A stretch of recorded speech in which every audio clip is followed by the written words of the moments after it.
Hey guys, Judge from Hydra. What we have in front of us here are three different crank pullers. I realized on the internet there's not much out there on the differences between crank pullers, and I just want to give you guys some understanding on how to shop for crank pullers when it comes to your stationary bike and sometimes even outdoor road bikes, which gets into a whole nother realm and even, increases. There's an increased amount of crank pullers for road bikes and things you use on the street.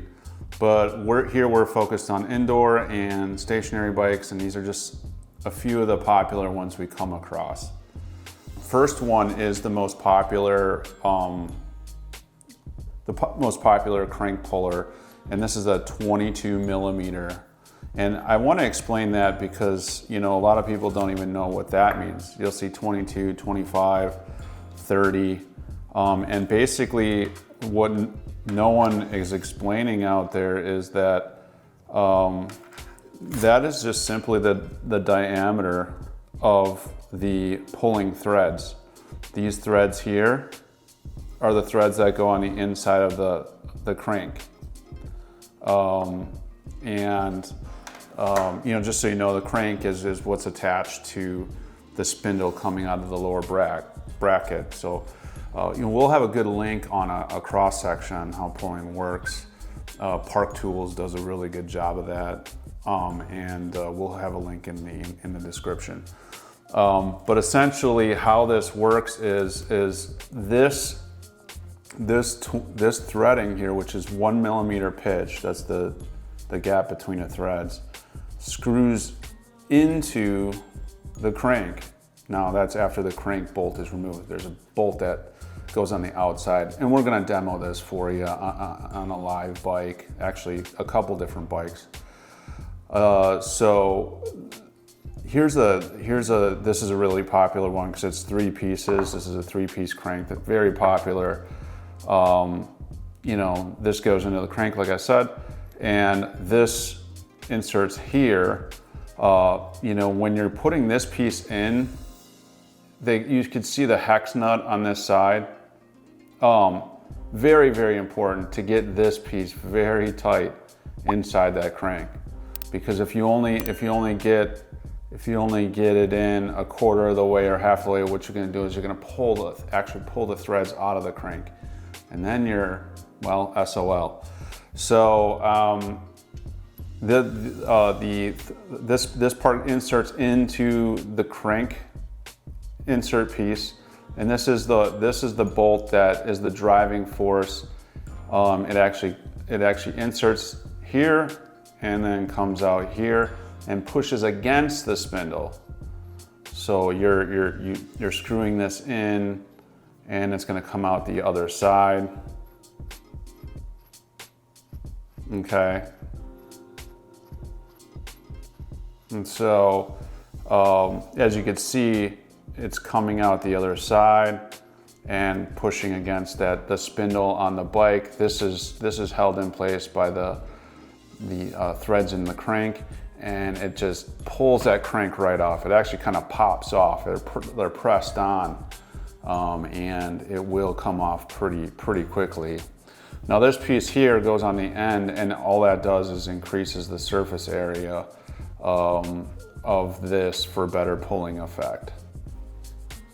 And it kind of, while threading this in and out, it's just moving with the end of this non-threaded part of the puller. So this is the part that actually goes into the socket wrench. We like to use impact wrenches on this part, just to get a really quick pop on the crank pull. So that's this one here, and like I said, very important to understand, this is the most popular size.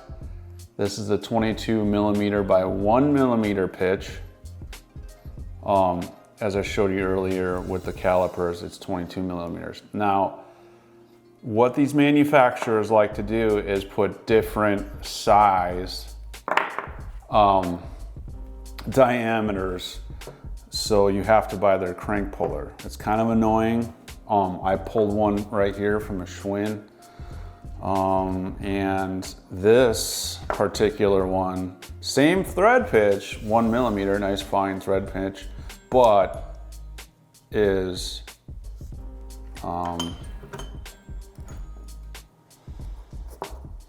coming in at 25. I've seen 25, I've seen 30, 22, it's all over the place. Just because you buy something that, just because you buy something that looks similar doesn't mean it's gonna work. You can see from a distance, like these threaded in look the same. On an internet photo, you wouldn't be able to tell the difference between these two. But that 3 millimeters makes a big difference because obviously this won't fit in a 22 at all, too big, and this one won't even grab any threads. So you can get a calipers and use this part of the calipers to check the inner diameter of your particular crank if you're not sure, so you can shop it out. Last but not least is this conventional puller, right? So this works a little bit differently. Same 1 millimeter pitch thread, very long, I guess bolt you can call it. And this works on bikes that have, like, I guess you could say a little ridge or flange to grab on both sides. These hook on those flanges, and then with the crank bolt out, you just drive this in and it pulls the crank out. Same idea, same effect, just a different form factor on this guy. And like I said in the beginning, you get into outdoor bikes, the array of these only increases. So we're only covering a few here to give you a sample of how to shop for crank pullers. And now we're gonna go out and try to use this guy and one of these on a bike to show you what it looks like when it comes off. All right, here we are in front of a Precor 846i recumbent bike. We're gonna use this as our little guinea pig here and show you how to remove a crank. Like I said back there, first thing is to remove the crank bolt. Now you can see right here, this is what I'm talking about, these two little ridges where you can see I can grab them with my finger. I can fit my whole finger right behind these ridges, and that's where the old school conventional puller is gonna work. You can get these at any hardware store. I mean, this is not a unique tool, very common. And so I got the jaws around that fully. I'm getting it tight till I cannot move it with my fingers anymore. Now I'm ready to drive this in place. Oh, I didn't get the correct socket for that. All right, now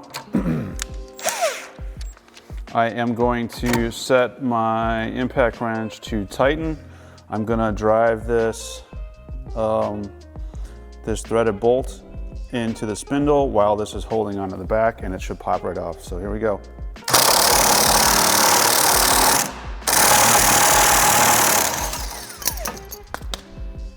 There we go, simple as that. To put them back on, you can just drive them in with the crank screw. I mean, you want to consult your service manual for proper torque specifications. I'll even show you that. I'm gonna put this crank back on for you.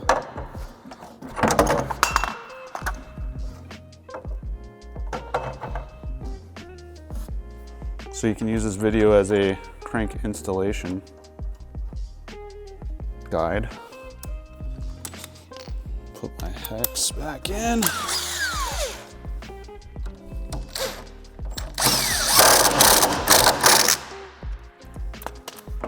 There we go, now that's back in. All right, we're by a Star Trek indoor cycle. Same process, but we are gonna use the 22 millimeter puller.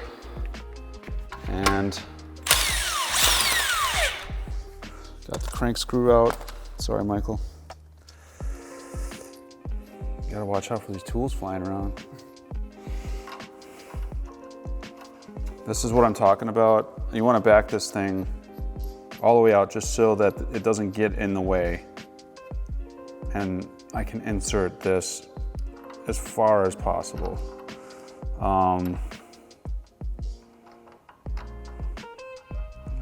With fine threads, it takes a little bit to get started. But you know when you have it.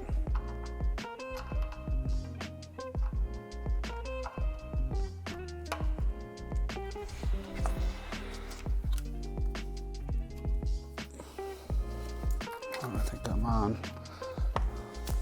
Looks pretty straight. I'm gonna get a wrench real quick. Good old crescent wrench. I'm just gonna kind of take it slow, make sure I'm not cross-threading.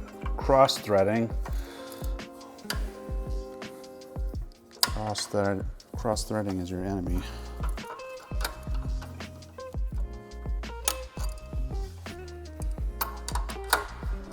It's going on really smoothly, so I'm pretty confident that I'm not cross-threading. I'm gonna take it all the way in and make it really, really tight. Feel it coming to the end here. Get it nice and snug. And now I'm gonna push this in, thread this in until it stops, and then I will get my impact wrench out and it should pop right off if I've done it right.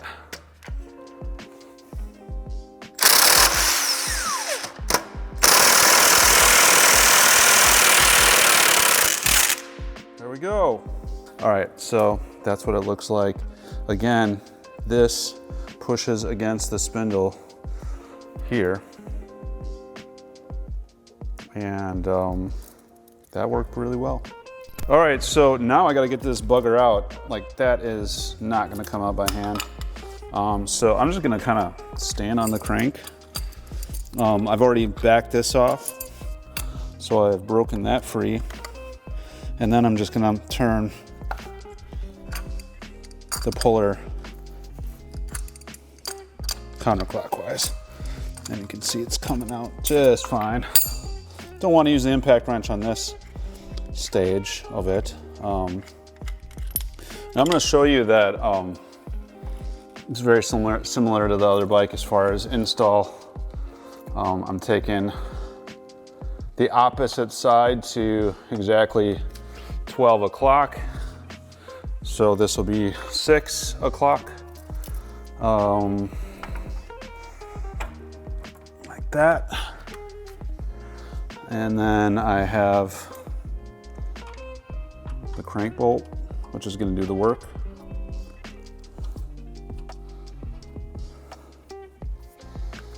And yeah, and tighten it back on.